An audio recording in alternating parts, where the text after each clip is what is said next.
காசிமேடு மீன்பிடி துறைமுகத்தில் உணவு பாதுகாப்பு துறையினர் சோதனை மேற்கொண்டு வருகிறார்கள். இந்த நிலையில் கெட்டுப்போன மீன்களை அழித்து வருகிறார்கள். விவரங்களை தர இருக்கிறார் செய்தியாளர் பிரபு. விவரங்களை வழங்கலாம். நிச்சயமாக தர்ஷினி, வணக்கம். அதாவது காசிமேடு மீன்பிடி துறைமுகத்தில உணவு பாதுகாப்பு துறையினர் தற்போது சோதனையில ஈடுபட்டு வருகிறார்கள். அதாவது வடசென்னை காசிமேடு மீன்பிடி சந்தையில் வெளி மாநில மற்றும் வெளி மாவட்டத்திலிருந்து மீன்கள் கொண்டு வந்து இந்த பகுதியில் விற்பனை செய்வதாகவும் அதன் மீது நடவடிக்கை எடுக்க வேண்டும் என இந்த பகுதியில் இருக்கக்கூடிய மீனவ சங்கத்தினர் ஒன்று சேர்ந்து புகார் அளித்ததாக தெரிகிறது. அதனைத் தொடர்ந்து தற்போது உணவு பாதுகாப்புத்துறை அதிகாரிகள் சதீஷ்குமார் தலைமையிலான அதிகாரிகள் வெங்கட் என்பவருடைய இந்த காசிமேட்டில் வியாபாரம் செய்து வரக்கூடிய வெங்கட் என்பவருடைய ஷெட்டில் சோதனை செய்திருக்கிறார்கள். இதில் இறால், கேரை மீன், வாளை, வஞ்சிரம் போன்ற கெட்டுப்போன அதாவது பதப்படுத்தி வைக்கப்பட்ட மீன்கள் இருப்பது கண்டறியப்பட்டிருக்கிறது. தொடர்ந்து அந்த மீன்களை பெனாயில் ஊற்றி அதிகாரிகள் அளித்து வருகிறார்கள்.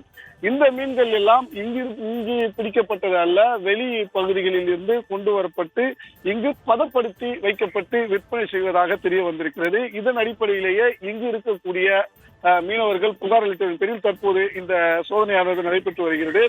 கிட்டத்தட்ட இந்த இறால் மீன்கள் உட்பட இதுவரைக்கும் ஒரு 200 கிலோ, மொத்தமாக சேர்த்தால் 200 கிலோ அளவில் பெனாயில் ஊற்றி அளிக்கப்பட்டிருக்கிறது. தொடர்ந்து இந்த பகுதியில் இருக்கக்கூடிய இது போன்ற கிடங்குகள், ஷெட்டுகளில் அடுத்தடுத்து சோதனை செய்யும் பணிகளில் உணவு பாதுகாப்புத்துறை அதிகாரிகள் தொடர்ந்து செய்து வருகிறார்கள். தர்ஷினி.